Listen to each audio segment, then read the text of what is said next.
Tammy Stewart here at Health for a Purpose. We're going to talk today again about the calorie myth. This is part 4, it's probably the last one in our series, so you do want to go back and watch the other 3 Facebook Live posts that we've done, but I'm going to review that for you very quickly. All of you know, because you've personally experienced it, that permanent weight loss management is not about calories. So you've all done it. You've counted all of your calories. And you've considered you've exercised. So you reduce your calories and you exercise, and you should be losing weight, right? Because of the calorie myth. But that doesn't work. It doesn't work long term. It's not the solution. You know it because you've experienced it. Here's the real issue. Leptin is the hormone that tells your body to burn fat for fuel. And what we find in overweight people is very high leptin. Now you may be thinking, that doesn't make sense. So let me give you the rest of the picture. And I know that when I write, it's going to be backwards because the camera's facing me. I'm sorry about that. So leptin, you can write this on your piece of paper and you'll learn more. So get out something and write it down. Leptin is the hormone that tells your body to burn fat for fuel. This is your cell.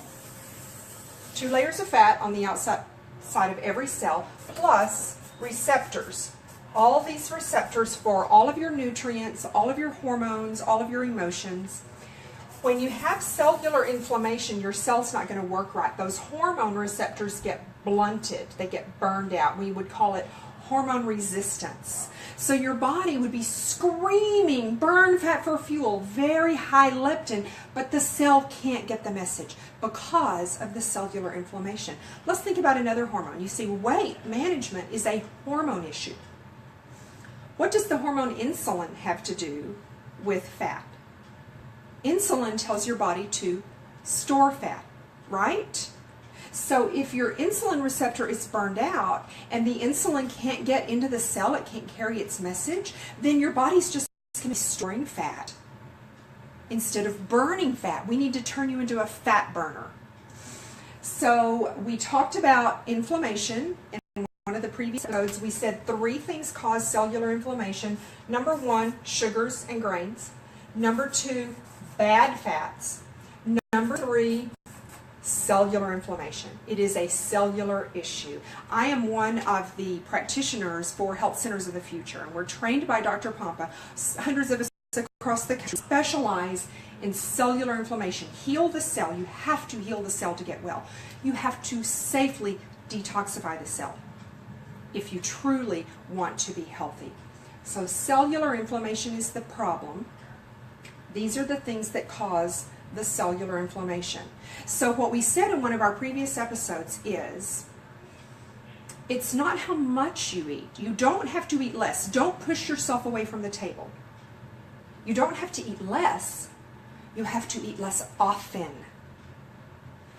So at that point, you get lots and lots of benefits. But for the purpose of today, I'm going to teach you a little bit about how to do that, and I did that in one of the previous episodes. We're going to extend your overnight fast. If you have become a fat burner because you're not eating sugars and grains, you're eating a low-carb diet, high-fat diet, then you're a fat burner and you won't get hungry.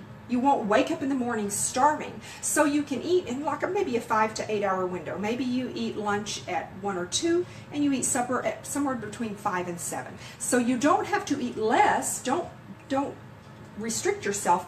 Just eat less often. Your restriction is the number of hours per day that you eat. Don't eat constantly for 5 hours. You don't have to eat less, just eat less often.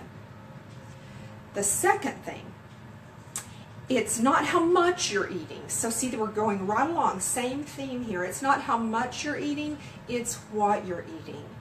Eat meats and vegetables. Twice a day, meats and vegetables. How easy is that? I think you can do it, right? You can do it because your health is your greatest asset. Think about that for a second. I said that on Saturday also. I hope you watched that video. I hope when I said your health is your greatest asset, that the first thing you thought of was the people in your life. Of course they're the most valuable. They're not your asset. You don't own them.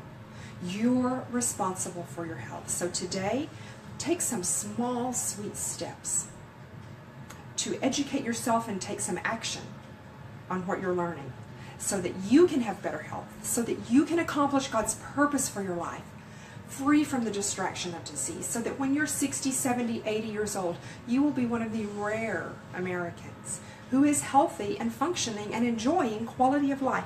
That's my desire for you. I hope you'll do some things today to make that happen.